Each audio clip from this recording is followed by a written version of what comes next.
My name's Temper, I'm from Wolverhampton. This is my Wolverhampton studio, and we're here with this elephant, which is Erd Sheffield.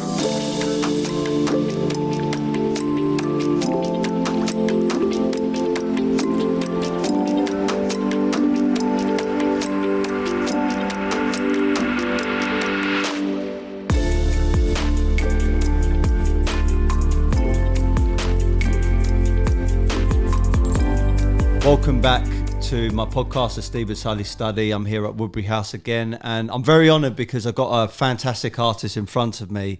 He just told me off air that this is the first interview he's done for 10 years, and the interview he done previously was with the BBC, so I feel absolutely honoured. So, Temper, or should I call you Dr. Temper now? Well, you can call me Dr. Temper, yeah, it's official, so yeah. Cool. Thank you for thanks for having me, Steve. Coming down and, giving up your time and sharing some of this fantastic content that we're going to go through now. Thank you.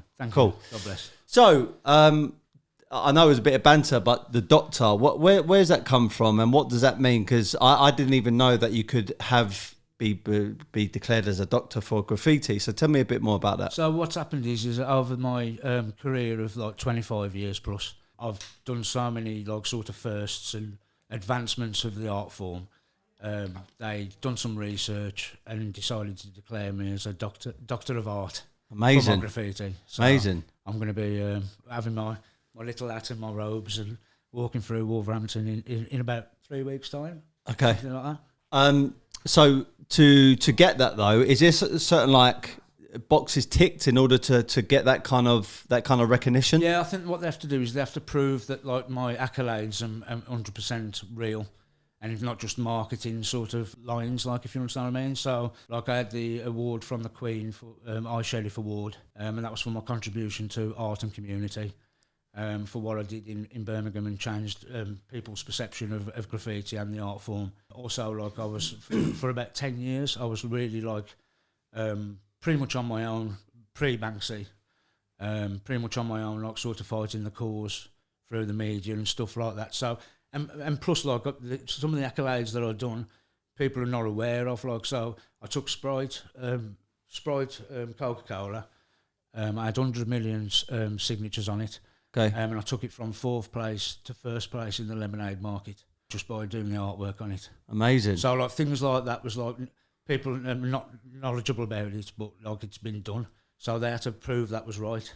Yeah. And by doing that, they could make me a doctor. And when did that happen? When you were doing the signatures on the cans? 2001. 2001. 2001, and in 2002, I created the first conceptual collection of graffiti on canvases. Wow. In a contemporary gallery, and I sold 27 pieces, within a few months. That's amazing. And I've gone on to sell 28 sellout collections. I want to start sort of more at the beginning of your life to find out why you got into art, but just on the subject of like collaborations and stuff, as you well know, I run this podcast and I've been doing it for almost 3 years. Yeah, I've interviewed Cope 2, Crash, Days, Out Diaz, LA2, Remy Ruff, Benign. Remy's been on there. I ain't seen that one. I thought Benign. There's a bunch of others, and it's been quite clear to see from the conversations that I've had the crossover, the cross-pollination from graffiti then into street art. Then more commercialised stuff, and also the collaborations with big organisations. So some of them that stand out for me is the Cope 2 one with Adidas. And then next door, I forgot to show you, but I've got a pair of Converse trainers which were done by Futura. And they were limited, I think 150 pairs at Colette, which was a department store in Paris, which is sadly shut down now. And I really feel that has been one of the reasons why graffiti street art, contemporary street art has really boomed. Because it's allowed a younger demographic, or a demographic that is not ready just yet to buy a limited edition or even a canvas work, but to own a slice of street history via clothing and merchandise and stuff. How important has that been, do you think, for the whole general street art community and the market? I mean, at some points of the timeline, there's been areas where there's been more illegal stuff being done, and then there's people doing commercial stuff. When I did Coca-Cola, I had several well-known graffiti artists ring me up and say, "Thank you so much. Now Coca-Cola's accepted it, so will everybody else. And it turned everything, to be honest. So people went from doing £300 jobs to like 3,000 and 30,000 just because there was an acceptance by a corporate at that size. So I did Sprite, but also I did the HQ as well.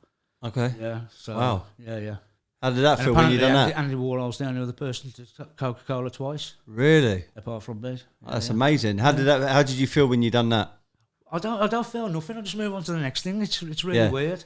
Yeah, it's almost like when you do a painting as a kid, and then you paint all night, and the following day the buffers come and take it away. Yeah. I never felt anything for that. Yeah. It's just that I just keep on moving on. I keep on evolving. It's like a journey. Yeah. You know what I mean? Yeah. I mean, it's not the same, but it's a bit like, you know, I would class myself as a salesperson. Yeah, I've got businesses, I run a podcast and stuff, but when you strip all that away, I'm really a salesperson. And when you make a sale, like even my missus or my mum or my dad say, oh, it must feel really good, like, you know, selling and knowing that you're doing something right, you're giving value, someone's buying some good art, you're creating a good service. And I say, yeah, for a moment you feel good, but then you just move on to the next. And it must be quite similar being an artist. I think it's very similar. I think like each painting, I have a conversation with each painting. And then once I finish that conversation, I move on to the next conversation. So it's kind of like that. Yeah, nice. Yeah. So, right at the start when you were a kid then, okay, so you're from Wolverhampton, okay. Being a kid, was you always destined to become some form of an artist, or is it something you kind of evolved into over time? I was born an artist. And what makes you say that?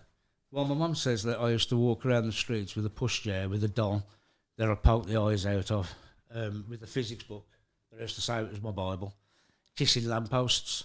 Yeah. And she says I knew you was creative after that. Trying to keep... Yeah, sorry. Yeah, only because I want to get the quality. It's gone, man. So, that's all right. Yeah. So, yeah, she always knew I was creative, and I always felt like I was looking at the world differently. Yeah. So I always say that I'm an artist, firstly, and then I'm trying to be a human after. Okay. You know what I mean? Rather than being that's a good way of looking at Instead it. of being a person trying to be an artist, I was actually already there, like, you know. So, yeah, it was kind of like, as a kid, like, I was very curious. I used to take all my toys apart to make sure that I could put them back together again. I've kind of done that with my soul and personality a few times as well. So, yeah, it's I was always a creative person. That quote of "I'm an artist first and trying to become a human" is amazing. I'm definitely going to nick that and use it somewhere. I think that's great. I've used it a few times. That's really, really good. I meant it this time now. So, okay, tell me what life was like as a kid. Like, what was life like growing up in Wolverhampton? I lived with my granddad. Sorry. Yeah. I'll tell you why I asked that. Yeah. As you well know, we are in the art space, but specifically street art and Hambleton. Yeah, that's it. And part of the reason why I got drawn into the narrative and the backstory of Richard Hambleton is the artwork is fantastic, and there's obviously a great future for his market.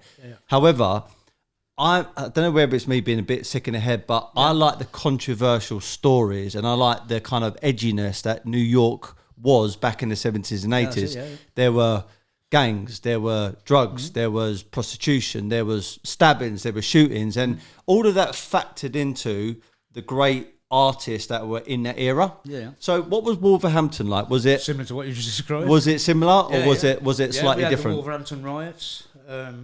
Clinton McKerman got killed by a security guard and police. Okay. And so which triggered off a post-punk period. A lot of people coming in from Jamaica. Yeah.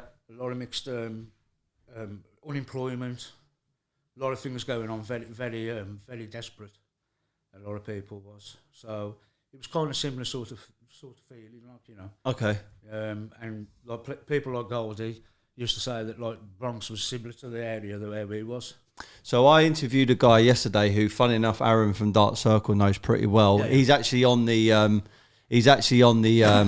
Richard Hambleton documentary. He's a guy called Nemo Labrizzi. His dad is quite sort of known in New York. Sadly passed away recently. A guy called Rick Labrizzi. Anyway, I literally asked him yesterday or the day before when I interviewed him, you know, what was it like with New York? Was it really as kind of glorified as what some of the documentaries made out? He said, look, Steve, when I tell you, I nearly felt like I lost my life 3 or 4 times by just being in normal situations. Yeah, that's it. He'll see someone and there'd be a conversation, and before you knew it, the conversation escalated, and then someone got shot, and they said it was completely normal. For me, being from like South London originally, it's almost hard to get my head around that.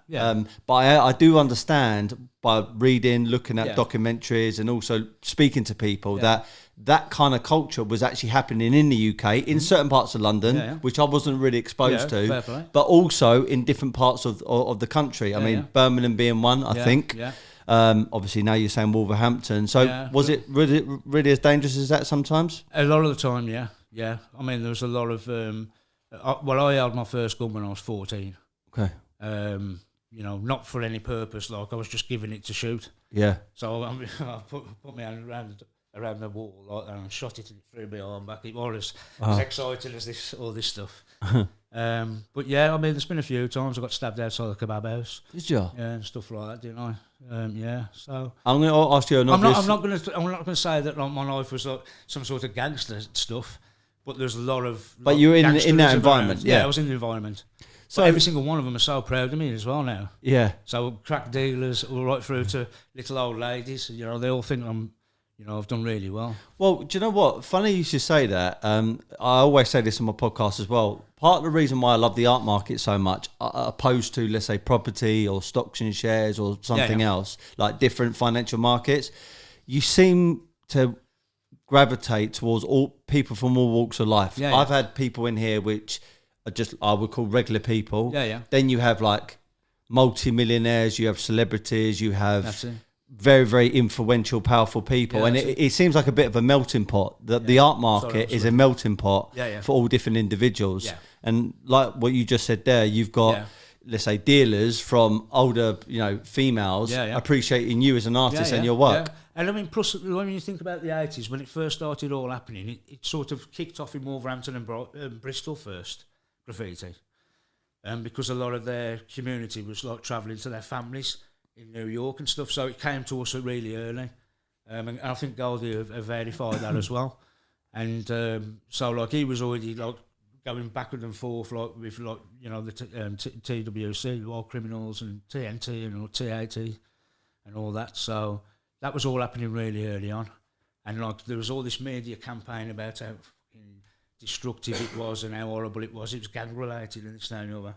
But my first experience was I did a top to bottom in a subway and I had lookouts either end, 6 either end. So I was the 13th. And I got fed up with them stopping me. So I says, like, unless it's the police, they'll stop me. And so this little old lady comes walking down, an Indian lady. And she let me stand behind her and hold her hand and show her how it was done. Really? Yeah. And she was scared about this gang. She was more interested in how this art form was done.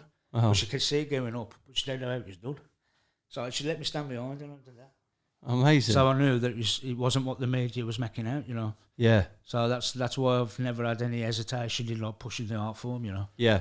So going back, going back to that quote, then you said about an artist first, trying to become a human second. Yeah. So I'm still trying. Me too. Yeah. At what moment then did you actually start, let's say, dubbing on the streets and doing your artwork and that kind of stuff? Was it about 81? From 81. So how old was 11, you? 11. And do you remember the first sort of artwork you were doing? It's called Street Level, and I did loads of Zulu ones. Okay. Yeah, because obviously I'd seen the news reel that was about Rocksteady Crew. Okay. Which was an early news reel. I think it was on the BBC. I think. And I love the idea that this art form was being done, but I didn't know how it was done. Thank you very much. God bless. And Low Level Station, Goldie and Page and all these have done this. Did you ever tag? I did tag, yeah, on the buzzes and stuff. I've got in my house, I just had it installed 3 days ago, a Futura tag in my hallway. Yeah, man. And my missus, she was like, why have you got this? And I said, you don't understand what this is. This is like OG stuff. Yeah, that's it. Like, it's unbelievable. I've got quite nice like artwork, but that, it means quite a lot to me. Yeah, that's it. And it's just a tag. And if you don't know street art or graffiti, it just looks like a tag. But for me, it means so much more than that. He's an absolute valid artist, Future is. I mean, I'm sort of like from the strain of scene. So like I was like scene was like, and I think if you look at people who love Futura, they sort of come from another strain. If you look at somebody like, you know, sort of, I don't know, who else? Say Dundee. Okay, Dundee, you know, yeah. So I mean, all different, you know, from the subway art and spray can art and stuff. So at 11 years of age, you started, and then, okay, talk to me like from 11 to about 15 and 20 years of age, your style and the way you were doing art must have adapted, changed and morphed. It did, yeah. I mean, as soon as I picked up the can when I was 11, I knew it was going to be with me forever. I knew because it was like finding God. You know what I mean? It was just like, it was a revelation. Like, I wasn't allowed to paint and draw at home, you know, because my father wouldn't let me. We lived in my granddad's house. So I used to go up into my granddad's bedroom and he used to open a cigarette box up and I used to draw like Adolf Hitler and Mussolini and General Montgomery and I used to do these little portraits. And he wasn't like from an art background, so he'd say things like, it looks fuck all like him. Do you know what I mean? Do it again. So that's how he's my only teacher, you know. Okay. And then I was left to my own devices then. I got kicked out of art at school, so I did childcare. I got kicked out of English and I went into a deaf unit. Okay. Okay. So I shouldn't be able to eat and I was supposed to be able to breastfeed, you know, instead of paint. You know. So no, it was an interesting school. If you could breastfeed, you'd be paid a lot of money. Yeah, I've tried many a time. Yeah. Tried. But yeah, no, our school, like it had trouble sometimes. So they brought in, instead of sending all the kids to Borstal, they brought in Borstal teachers to the school. Deansfield, it was the first school to be banned from Europe. Oh right. It was all there was all like school riots. There was a lot of strikes, so we was getting less and less educated, and more and more left to our own devices. Okay. So I spent more time painting. Okay.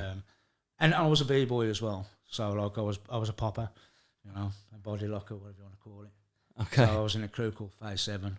Really? And the b-boys, the Wolverhampton b-boys, it was like our version of Rocksteady Crew. Okay. So like you got Bubbles, you got Goldie, you got Birdie, Lewinsky, and they was on Saturday Superstore and things like that.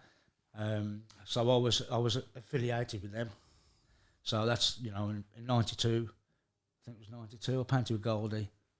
So yeah, we did a night piece together. And then I came out of the closet then, if you know what I mean. Before that I had a different name and I was just like bombing and stuff. What was you going by before Temper? Legally, I shouldn't say too much because I mean, I did not too much damage in Wolverhampton, but it was enough. Okay. So yeah, it was a royal name. Okay. All right. Fair enough. Do you know? Okay. So I've asked also this next question a few times to street artists. You know, like tagging. Being in controversial kind of streets where you're doing it. And what I mean by that, it might be gangs or whatever else, drug dealers. Yeah. And then going on tubes or actual train tracks or maybe, I don't know, wherever. These are kind of very dangerous scenarios because if something goes wrong, like you slip off a bridge or... I will be fair, I've never done a train. I've only done one train. Okay. It doesn't appeal to me. Okay, fair enough. Was there any moments that you felt when you were doing your artwork that I could either get hurt here. I seen my friend get electrocuted on a train track. And died? No, he had his leg amputated. Oh my God. Yeah. What was that like? Well, I heard there was a bang and about a second later I seen him fly past me. Jesus. Yeah. So did that knock your confidence a bit? No, I was just glad that he was still alive, to be honest. Jeez. Yeah. And what did he do after that? Did he carry on painting? Nothing He at stopped? all. Yeah, stopped. Yeah. I still see him limping around now. Jeez, and he's got an artificial leg now or something? Yeah. Oh, imagine that. Yeah. But this is what I'm saying because, I mean, I was, again, speaking to Cope and all these other people. Cope's a legend. I interviewed recently Risk as well from Los Angeles. He's also on the Banksy documentary. And he said, like, it was quite normal that, you know, not every week, but every so often, a friend in your crew would get stabbed or something. But whilst you were painting. I'll be honest with you, from my take, I'll tell you what I feel as equally as exciting is my children feel graffiti is absolutely normal.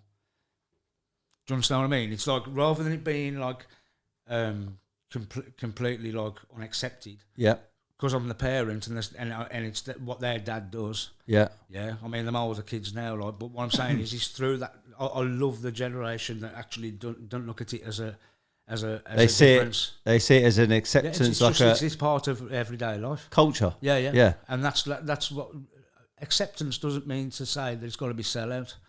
You know, acceptance is about knowledge and people understanding the art form. Yeah. And I always wanted to make sure that, like, I didn't vibe off any trains. You know, I'd rather go to a hip hop jam and then go and draw at home. Do you know what I mean? So when it was time for me to sort of elevate my artwork, I went on canvas rather than on the streets. Yeah. So I came off the streets, to be honest. So you mentioned earlier about you were part of a group that you was a popper. Yeah, I was a popper. So dancing. Don't ask me to do anything. Maybe I'm still later. good. I'm still good. Yeah? You have to prove it later. Yeah. Dancing. Beatboxing. Street dancing, beatboxing, DJing, any kind of music form, fashion, and also street art. It's all kind of interlinked. Yeah. How would you say that hip hop, rap, you know, the street dancing, street culture, how's that all kind of influenced your work? Well, I mean, I've always drawn b-boy characters. Even now, I've got like a form of like a character-based, sort of artwork that's called doodling. Because it's a form of like doodling, do you know what I mean? So it's doodling, and it's me just dealing like with a pen, you know.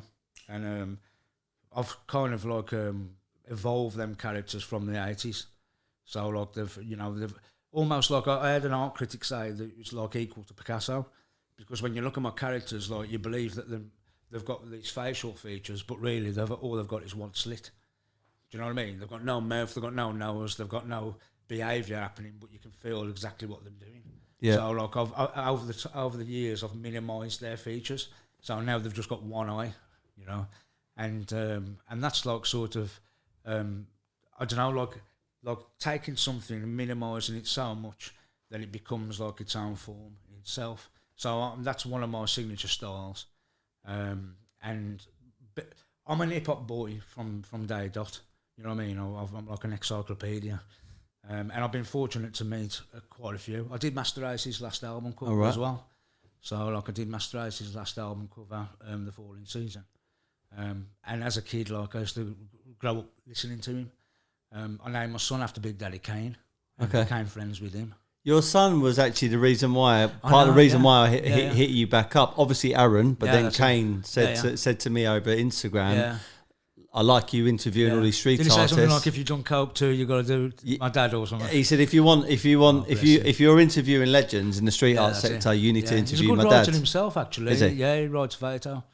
Yeah, he's really cool, isn't he? Yeah, it's really good. Yeah, it's good. Really good. Yeah. So you don't want to admit it, but he's a bit like me. So obviously hip hop's played a massive part. Massive part. Where did the name Timber come from? From them little moments at school when I used to like lose my rag. Okay. Yeah. I mean, I look like a little baby-faced boy, don't I? But then I turn into a demon with frothy mouth. So, yeah, I can lose it quick. I'm a Scorpio, for God's sake. Oh, fair enough. Look, at the start of this interview, like all my guests, I say, is there anything you want to talk about or not talk about? And you said to me I could ask you anything you want. Yeah, anything. Obviously, it could be a bit of a delicate subject, but the reason why I like to ask the hard questions is because I want the audience to get to know you as an individual, and also that's the real reason. Yeah, and also as an artist, but also the birth of my podcast wasn't actually started with artists. So when I started the Stephen Sulley study 3 years ago, it was to fill a void for me and hopefully an audience that I've got. And what I mean by that is there was no social media, just like you, when I was growing up. There was no YouTube channel, and there was certainly no podcast. And when I got out of school, I was a bit lost. I was thinking, what am I going to do with myself? Because I had no idea. And there's the typical things, either go to the army, you know, be a builder, be a plumber or something like that. Now looking back, had there been podcasts, that would have shaped maybe a direction. Now, thankfully, I feel like I've made the right decisions and I've found my area. But part of the reason why I like to ask good questions, hard questions, easy questions is so if someone's listening to this, they can learn from it and get a bit of inspiration. Plus, I've had a lot of people on this podcast, even a guy called Mark Craig. He's a street artist. I've heard of him, He's done a lot of stuff in League Street tunnels. Really good guy. He's suffered quite a lot from like anxiety, mental health, and we spoke quite in depth on my podcast about that. So talking to you then, I know you've had some of your own challenges. So A few. anything you want to volunteer and voice? Like, No, I mean, it's a lot of it was sort of born from the spray can itself, to be honest. Like, and my artwork, I was poisoned by terps originally as well. So I think that was kind of like, what's that mean? you know, turpentine, like you're cleaning brushes with. And Oh, stuff. right. Yeah, like I had a reaction to that, so like that nearly killed me. And what sort of reaction? I could have had a brain hemorrhage. I had really high level of toxins, like really dangerous. Because I guess it the wasn't breathing. publicised enough that you needed to wear the spray can masks. Yeah. But like, I mean, basically, my issues came from a bit of my childhood. So Okay. I used to suffer with anxiety and what they used to call manic depressive. Okay. As a child, like growing up. And then this sort of evolved into now I've got like a full sheet. So like I've got like bipolar, ADHD, anxiety, and I suffer. The most dramatic one is paranoid psychosis. Okay. Which is that's the terror. That's the one that I'm living successfully with, and I shouldn't be. You know what I mean? And that's due to my art. Yeah. You know. This has been over a 12-year period. 7 suicide attempts. Twice I died, and my partner brought me back. She's the real hero, isn't she? She is. She's the one. She's the angel. And what I'm saying is like, and that's because there's an illness that takes over your normal way of thinking. Do you understand what I mean? Because I'm sitting on the other side of the table to you, and to hear those things is almost like quite shocking. I'm a bit like taken back, and I'm actually I've got a lot of respect for you because you're here talking about it quite calmly, and you're still alive, and you're clearly on a mission to become the best version of Temper now. It looks like. And I think you're going to do that through your art and through your contribution towards the art market and graffiti. God bless. But talk to me about some of these episodes. I mean, how, like you say, you go through these moments where, you know. I mean, I've been institutionalized an handful of times now. The last time I was in an institute was for quite a long time, to be honest. Okay. And I never thought I was going to come back out of it. I watched somebody like cut themselves in half in there. Really? On the waist, yeah. And they done it to themselves, self-inflicted? Self-inflicted, yeah. And it's the difference is when you're in an institution like that is everybody's got a different reason for being in there, and it's really like a time bomb every single minute you're in there. Do you know what I mean? And I thought I was still okay, and then I had people like with schizophrenia coming to me and saying, "Oh, is that nurse with you?" Because they couldn't go more than 3 feet away from me because I was a danger to myself. Really? Yeah. Wow. But you know what? It's like I say, I got angels all the way around me. Yeah. I had a career. I've been very fortunate, so I'm having the chance to sort of like live again. Yeah, reviving yourself. Whereas a lot of people don't get that opportunity. Yeah. You know, they either are not with us through mistakes. Yeah. Or the people around them are not there to support them. So I'm very lucky. I want to move on shortly to like, you know, what you've done in the art market a bit more, your plans for the future, but just want to round off this section. So like, I know there was well, the good thing about it is I do actually think there's a future now. So I can clearly see there's a future, definitely. Now with the episodes, like, you know, you actually live day to day, and every day is your last day, like, you know. So I know through the spray cans and stuff, there was obviously poisoning, but then was there other things involved, like drink, drugs, and all the stuff that normally comes? All the above. Yeah, but it was happening to me, so I didn't know what was happening. So I used substances because I was trying to overcome it. Yeah, calm my brain down. Yeah, it was like a firework going off. Yeah, like a firework display going off. So with Hamilton, and sorry to reference him all the time, but it's the person that I know quite well. On his documentary, The Shadow Man, when he was doing the landscapes, what people didn't realise, and it was highlighted in the documentary, is certainly the red landscapes was actually the blood going into the syringe, into the hypodermis, which was creating the bloody landscape. And it was a hidden message in his work, when he was shooting up heroin and stuff. That's it, Would you say, not trying to glorify drugs, but would you say actually some of the substances helped you become a lot more creative? I think there was one. I don't want to condone any type of negative sort of activity, of course, but at the time for me, there were certain things that saved me, because if it wasn't for that, I wouldn't be able to comprehend what was going on. The same way as receiving medication to help me with a chemical imbalance. Yeah. I was asked to take those, and I wasn't asked to take those. That was told to me that was bad and that was good.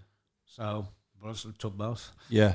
What would you, like someone going through a similar sort of journey that you've gone through in the mental health side of stuff? What Get a sort pet of dog immediately. I was going to say, what advice? What kind of tips? Get a pet dog immediately. And why would that help? Especially if you suffer with paranoia. Really? Yeah. A dog that can sniff out anybody that's coming trying to kill you. Okay. Yeah. Okay. And because that's changed my life. Really? Yeah. Because I used to think people was coming through the walls and under the floorboards and looking through light bulbs, and I was in a real state. Really? But I've got an overactive mind anyway. So when I had my dog, I'm thinking, well, you felt secure. He's but not also sniffing behind any doors or anything, so it's all right. And also a dog there's no filter on a dog. They literally give you all the love and all the attention and all the concentration that you need. Yeah. And it I've got a smaller beard though, because he keeps on licking me. Fair enough. Yeah. Okay, so look, bar that then, getting a dog, is there any other tips that you want to give someone? Yeah, always talk to people, always share, always be open about it, because the one thing I did is I actually had all these strange things going on in my head and didn't know how to react to them. So I was reacting to people, and people was just thinking I was just a fucking arsey artist, but I was really suffering inside, and I didn't know, I was desperate. And there were several times when I sort of shouted out, and the friends around you and family around you, if you get an inkling that them actually shouting out or just trying, you feel like in your gut instinct them trying to say something, there's a real deep problem, and you need to be there for them.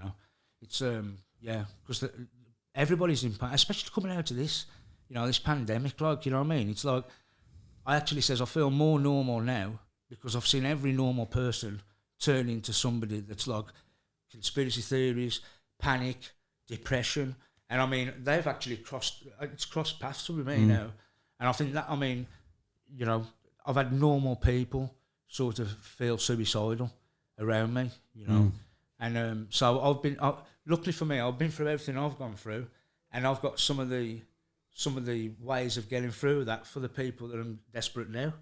So that's been an help for me as well as other people. Because coming out of everything that was going on, it was quite shocking, wasn't it? Do you know what I mean? So I definitely agree with that. I think in some ways the pandemic has it's easy for me to say who's not in government. It's a very hard decision they had to make. Yeah. I think the lockdown might have benefited maybe the virus, but then people's social mental health and their social interaction. I don't think it's unfolded yet, though. I think it's caused major damage, and I think it's also divided a lot of people. It really has. Yeah. Even the whole conversation of I don't really want to go into it. I know where you're going. But vaccinated, unvaccinated, is it a real thing? Is it not a real thing? And people are having arguments about it. And then on top of that, people losing their jobs, etc. And going back to the point... My son was bit in the face because he didn't want to talk to somebody about Brexit. Oh, right. That's how disturbed our communities are now. It just seems like everyone's very, very angry and very, very, troubled by the whole entire thing. I'm the most sane person you're ever going to meet now. Everybody else has gone mad. Okay, your market now then, okay? Yeah. So you've had a lot of success and you've worked with some of the biggest household names as far as galleries are concerned. Yeah. Are you allowed to list a few who you work with? Well, some of the corporates that I've worked with, Coca-Cola, Chelsea Football Club, Bench. Chelsea, I'm BBC. A Chelsea supporter. Yeah. No, I did the Players Lounge. Nice. So I did that for Mr. Abramovich. Aer Lingus, Guinness. All the corporates. I was like, I had different areas of where my specialty was. I can understand markets early on for this art form, and I was quite finger on the pulse. I am now, but I'm a bit more choosy with what I do now. Okay. So we've got a handful of things that's on the table at the moment, which I'm thankful again for. Because I think people was just waiting for me to sort of step back in. you know. But I didn't want to come back in until I was consistent, until I was ready again. Do you know what I mean? Because, you know, it's an unfair relationship that I've got with Temper. You know, Temper's a public figure, especially in the Midlands. More than down here. In the Midlands, there's a responsibility to Temper. And Aaron Bird wasn't fit enough to be Temper. So I had to try and pull everything up. And coming out of that, I've got another artist as well coming out, which is A. Bird, which is a surrealist. I was going to ask you about this because I think you're the only person that I've ever interviewed where you speak to the third person almost. You know, my doctors at the psychiatric ward, they wanted me to write a complete novel about it. They couldn't get their head around it because I was talking as fourth person. So just for the benefit of the viewers, it's like you're talking about the alias or the persona that you step into when you're creating. The categories of my soul. Okay. Yeah. So how many versions are there? I think there's probably 5 right now. Okay. Probably 5 right now. So you've got Aaron, which is me, as my born. Okay. And then you've got A. Bird, which is a surrealist, and it's a grown-up version of an artist. So like he explores like architecture and pencil drawings and just, you know, conspiracy theories and ancient ruins and everything great like that. Temper's always been modelled around like everything that like inspired him as growing up. So like b-boyism, hip hop, pop art, you know, iconics and stuff like that, and graffiti. And I got another guy coming out called Mr. Seymour. Okay. Who's a bit more of a character. Okay. I would say. But he's been brewing for a while now. Okay. Gives him pulling a twitch in my eye. So like when you go to the market now with your artwork, will it literally be either Temper, A. Bird, or it could be these different versions?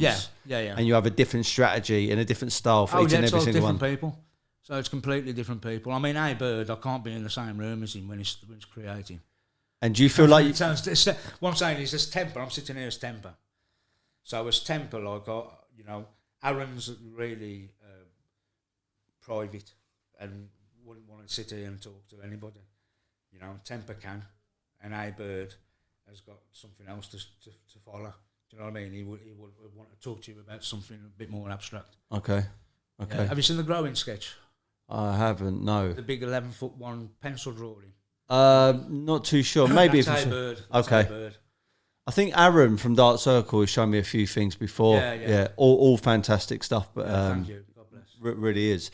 Yeah, it's really interesting hearing that. So when one of them takes over, is it almost like being possessed by that character? Yeah. I mean, it's a train of thought. So like Temper's quite aggressive. I mean, the name spells it out really. Like it's quite aggressive. So even when I'm painting, I'm doing these lovely, gentle paintings with aerosol. I mean, my posture and everything changes. I mean, I've took my hat off because I'm hot, but like I always put an hat on when I'm painting as Temper. I don't know what it is. It's like I change even my body changes and everything. And it's all hip hop and it's all like attitude and it's like because that's who I am as Temper, you know. Can your family notice who's in the room without even speaking? Yeah. My partner and my children, they know who's there. Yeah, and they've had to know about the Pooley Temper. See, you've got to times it by 2 because you've got the good version of Temper, the Pooley version of Temper, the good version of Aaron Bird, and the bad version of Aaron Bird. So if you're looking at five personas, you're looking at 10 people. You know what I mean? I'm an army myself, man. Yeah. Well, look, it definitely makes you interesting. Well, I'll be honest with you. I mean, it's all creative. Yeah. You know? I mean, one person said to me, like, that, one person, if they use their brain cells in a certain way, and they're like this all the time, yeah, you're mainly going to go from A to B. Whereas with me, I've gone to C, D, E, F. I've travelled around my brain. It's like the universe. So that's all I'm doing is delivering the universe. That's it. It's good. Do you know what I mean? It's a good take on it. So okay. I know you mentioned about the corporates. Yeah. Which galleries have you worked with? Castle. I said Castle then. I don't normally say Castle. Yeah. Yeah. Castle. Castle. Sound like a South Londoner now. Yeah. All right, Gav. Oh, geezer. Yeah, geezer, mate. Yeah. So I've Whitewall. I've worked with all the high street galleries, and I've worked with like boutique galleries and private commercial galleries and stuff like that. all the way along. And like I've got a difference between exhibitions and collections. So I've got 28 consecutive sellout collections, which is, has been bred from like the support I've had in the Midlands mainly. But I've done shows down here, but like I just sort of come in and go out and swoop in and swoop out. Yeah. But every time I've come down here, I've done Sprite or Sprite Urban Games, or do you know what I mean? When I come down, I do something. Yeah. Saatchi, whatever. How have you seen the landscape of graffiti street art morph and change since you started as a kid at 11 years of age? Oh, it's massively changed. It's like the b-boy thing. I look at the Koreans now, what they're doing with the b-boys. I mean, I'm looking at like, I was saying to Aaron from Dark Circle Clothing, when people are in the UK, I'm like, oh yeah, I had this big ghetto blaster and I was wearing this and I was wearing that. The first time I was wearing a baseball cap, a person said to me, where'd you get the American hat from? I mean, that's how new it was. And it wasn't lino, it was cardboard, and it wasn't a ghetto blaster, it was a mono tape deck. It was like kind of like, there's no fiction involved in my story. I can tell you when the ghetto blasters come in 81, it was a mono, And with graffiti it was the same. I've seen people go from tagging into murals, and I've seen it years ago when it turned into the stencil art thing. I mean, I've got... How do you feel about stencil art? Well, I do stencils myself. And, okay. If you look at my popcorn collection, like I repeat 28,000 tempers to create an image. Yeah. That's the only time I've ever used a stencil as such. But I like stencil art. It's okay. I like urban art. I like street art. You know what I mean? I like mural art. Yeah. But they're all separate issues for me. Sorry, they're all separate issues for me. I mean, I come from the pedigree of graffiti art, which I think is a different thing altogether. Yeah. I mean, there's great muralists now, they can paint a good picture, but it's massive and it's with the mentality of a mural artist. Okay. You know what I mean? They could be using paintbrushes for me. Yeah. I love the can. I'm from that traditional route, Yeah. But I will keep on pushing it. So It's hot. it is really hot in here. Sorry. Okay, so describe to me some of your typical and my favourite body of works by Temper. What would you say it's like, and describe it? I would say my photorealism with the spray can. I think I've been at the forefront of that all the way through. From the first collection in 2002, which was The Good Die Young. They kind of say that I'm like a sort of an hidden gem in the culture, because everybody paints like iconics now, but nobody's doing it like with a can before me. Nobody. I mean, you can check on the web. 2002, smashed it, and every contemporary art gallery and commercial gallery followed suit from that success. Do you know what I mean? That's fact. I mean, I've got no doubt about that. And then when I did the Palace, Whitehall Palace, and I did post-graphite, I still think it's unequalled by anybody. I mean, it can't be equalled. Amazing. Yeah, it can't be equalled.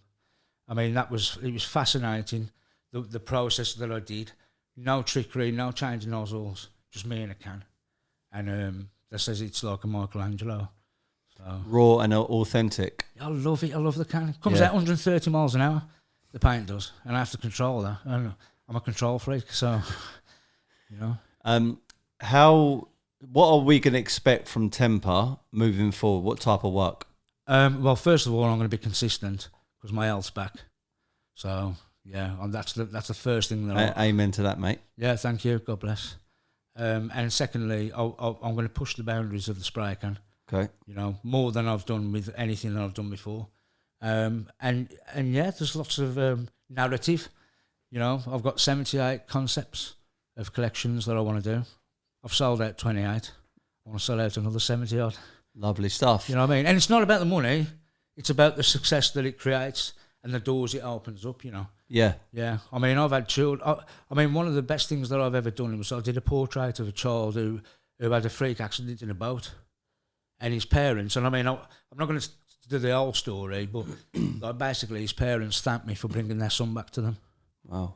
I mean, I did the Sprite can at the time, and everybody was talking about the Sprite can, and I was like, you don't know the real success, Yeah, Yeah, it was amazing. You know, Yeah, so like a priceless kind of achievement. they talk to that canvas as if their son's still there. As an artist, you can't beat that. That's amazing. Yeah.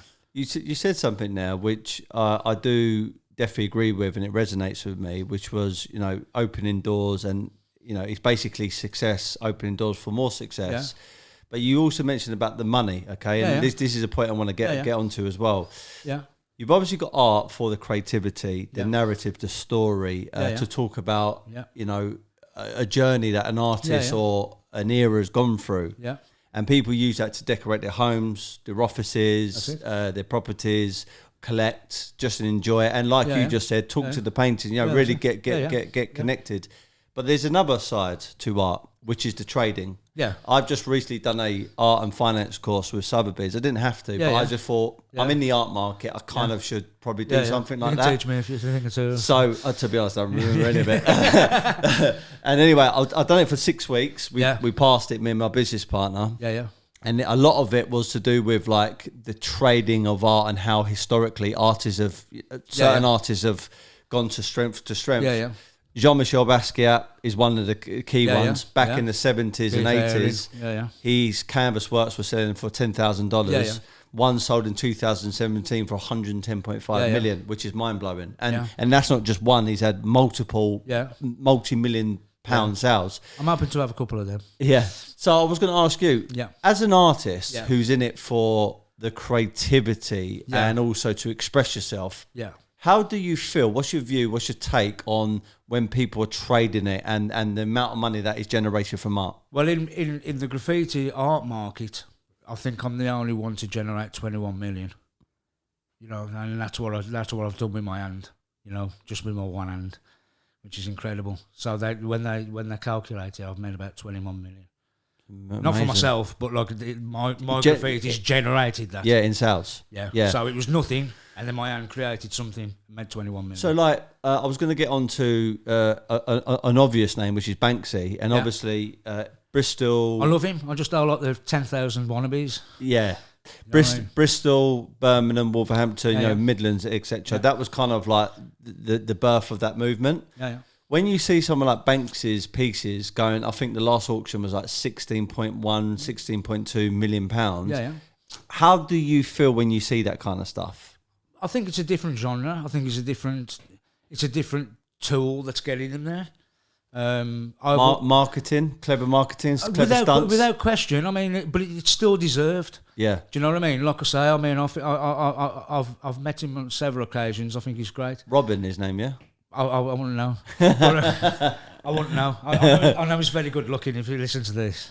No comment. Yeah. Is that like a bro code not to say stuff in the street art sector? No, I mean he does what he does. I'm a completely different take. Cool. I mean I love the ability with the spray can, and you know, and the messages that I put in there are similar to what you're saying about, you know, about your artist. It's like it's kind of like it's in there.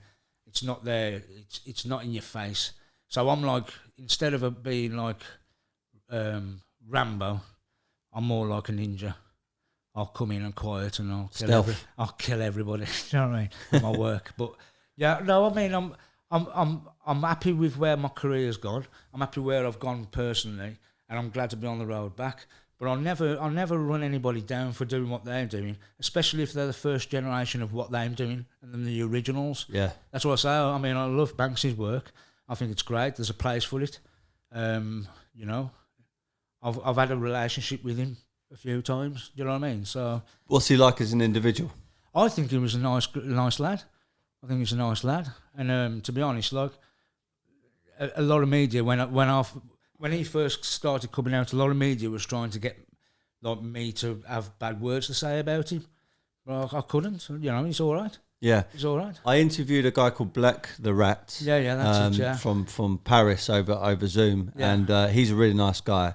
And funny enough, Richard Hamilton is known as a godfather of street art, dubbed by the New York Times. But Black the Rat is dubbed as the godfather of stencil art.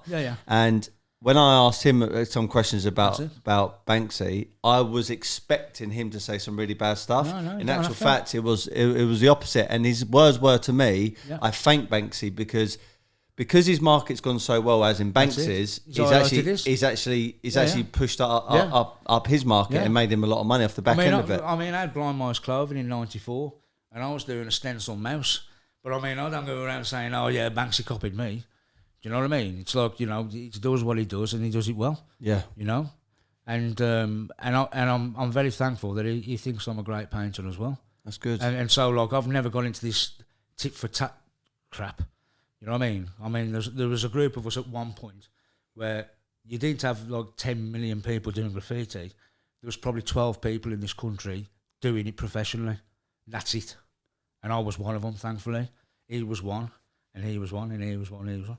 But at one point, you couldn't even get paint. I was the sole distributor of the paint in this country at one point because there weren't even a market. Do you know what I mean? But we kept with it, and we stuck with it. I think that's a bit of a lesson there, isn't it? To anyone venturing into any sector, whether you're a painter, athlete, business person, it's about sticking at your craft. Yeah. How important has that been for you?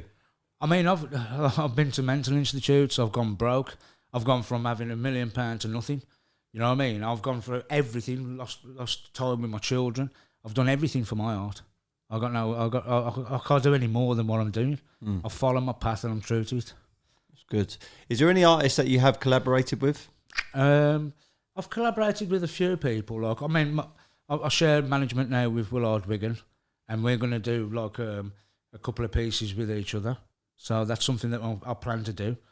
I've not really collaborated with anybody like that, but I'm hoping to. There's a famous photographer who we've been talking about collaborating.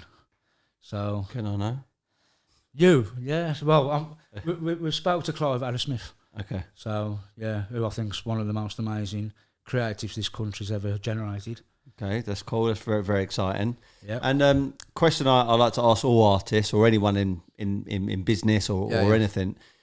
You spoke about your background and the culture and hip hop and stuff. Yeah. Bar that stuff, is there any artist that has really inspired you, or you've drawn some, motivation from? Me and Darley have got A Bird and Darley have got obviously a connection, which is like a bit weird. But as Aaron, I always looked at Darley anyway. I think Darley was really. I don't think that people have got to the layers of him yet, even though like he's still celebrated as one of the masters of all time. And also Edward Burne-Jones, who was a pre-Raphaelite Brotherhood. Okay. And I think William Morris. But I don't look at other people. I actually look at my own, what I'm doing. You know what I mean? I think a lot of people, like, they go, oh, I'm inspired by so-and-so. I've never really done that. I've never really done it.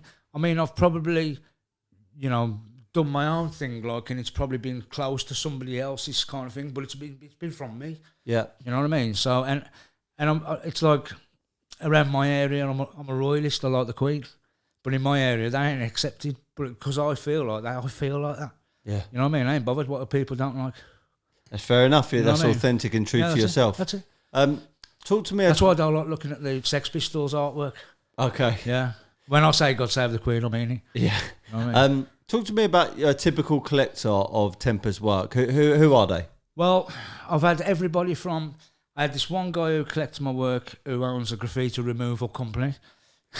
Oh, right. Yeah, which I think's really... How ironic. That's all in his offices. Yeah, he's got it all in his offices. I've got people that are worth lots and lots of money, and I've got people that have saved up all their life savings and sold cars. And the collectors are wonderful. In the secondary art market, if you look for Temper's work, like, there's not really a secondary art market for it. And I haven't played. I don't play games and I don't mess about. I'm just doing what I do, and it unfolds in the right way. And for my art, as a person, it folds fucking shit. Do you know what I mean? But as an artist, it always. Robbie Williams, don't really care for him, like, but he said one comment which was, "I accidentally fell upwards," and that's kind of like what Temper accidentally falls upwards. He's got like a Midas touch. You don't mean to be. It's authentic. I believe in it when I'm painting. Yeah. And I'll always do that as long as I live. You're trusting the process, basically. I trust the can. I trust my heritage. I trust my b-boyism. I trust my hip hop. I trust everything that's like real to me. Yeah. You know, I mean, I've got no arse cheeks, so when I wear trousers, my arse trousers hang down. That's not a hip hop thing. That's my physical appearance. So I'm hip hop all the way. Do you know what I mean? That's how it is. We'll have to get you squatting in the gym then, mate. Yeah, no, I ain't squatting nowhere, bro. You know, my back was to the wall at the institute. Don't you worry. Projects abroad. Yes. Like, have you ever done any? Have you got any goals? I've been offered 38-day collections, like tours in Brazil, stuff at the Monaco Grand Prix. I've been offered loads of stuff. I've never really travelled about. There's always something happening here. And I've got to be honest, like, I'm so proud to be like British and representing like the British graffiti, you know, sort of art form. I was going to say scene then, but I don't want to say that. But yeah, so I've kind of like, I just concentrated on my own stuff. I mean, I'm more charitable now since I was poorly. I mean, I went through a stage where as I was banking so much money that like I listened to idiots around me telling me I've got to behave a certain way.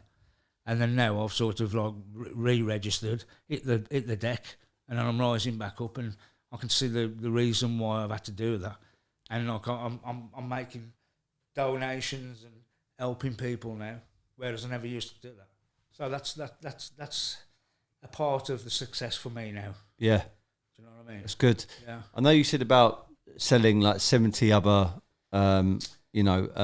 portfolios of art, or bodies of artwork. But if they don't sell, as long as they're selling people's minds, that's what I mean. Like when I say, like, I mean, I've got 28 consecutive sellout collections, and they're real sales. Yeah.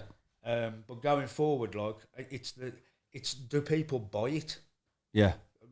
So my mentality now is, am they buying it? I ain't bothered about that. Am they buying it? Because I've got more of a message now after going through what I've gone through. So bar that goal and that vision, which no doubt you're going to hit, yeah, well, 5, 10, 15 years from now, where do you see yourself? What do you see yourself doing? And what do you want? What else you want to achieve? I believe I'll be the biggest name in art in this country at one point. Really? 100%. I love that. Yeah, 100%.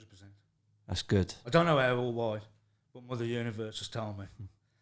So I'm either crackers or I'm going to do it. I believe you're going to do it, mate. Thank you very much. So look, I want to round off this podcast. Is there anything that I haven't asked you, or any other points that you want to raise? Yes, can I have a photograph with you as well, please? Yeah, of course. Because I'm a big fan. Yeah, thanks, mate. Well, listen, it's mutual. You've got a beautiful voice. I could get to sleep with that. It's beautiful. It's comforting. I've never had that in my life, but I'll take that one. It's very comforting. Anything you want to share? Anything else? No, just keep an eye out. We've got a new team now. We've got a new management. I'm completely surrounded by people protecting me. Okay. So, you know, if anybody needs any like advice, if you're coming into the art market and you want any advice, if I can help you in any way, please call me out, and I will help, because it's better for all of us to get through than none of us. So, like, any young kids that are like suffering with mental health who want to do art, you know, come and check me. I'm your man. I'll help you. I'll give you advice. I've been through it. You don't need to bang your head. Do you know what I mean? So let these people come to me if they need me. I'm an angel as well, so I can do that. And keep your eye out for my work. And if you don't see it now, like, you know what I mean, you're blind. Where can people find you, Temper? Instagram, artist known as Temper. We've got a new website coming, temper.vision. So www.temper.vision. And you'll see us a lot more awareness around like the social media stuff and that. You know what I mean? But I'm too busy doing what I do, let everybody else do that. So but we've got a new team now, and it's exciting. Good stuff. Yeah. Right, this is the last question. Okay. My catchphrase, my slogan, my mantra is "Be happy, never content." Yes. You might have heard me say this a few times. Yeah. Certainly, my audience has. I've got my own version of what that means to me. I come up with it when I first got into business for myself. Yeah. If I were to ask Temper, what does "be happy, never content" mean to you? Don't stop. Just keep moving. Good stuff. Right, if you've enjoyed this, please follow Temper. And at the end, I'd say well then, because that's an habit of mine as well. I always say well then. Well You know done. what I mean? Please follow Temper. God bless Check out his work. Fantastic guy, fantastic artist, and no doubt there's going to be some projects with us in the future. If you're enjoying these episodes, refer it to friends, family, share it, comment, all that good stuff, and be happy, never content. Thank you very much. Bless you, man. God Nice bless one. you. Nice one. Cheers.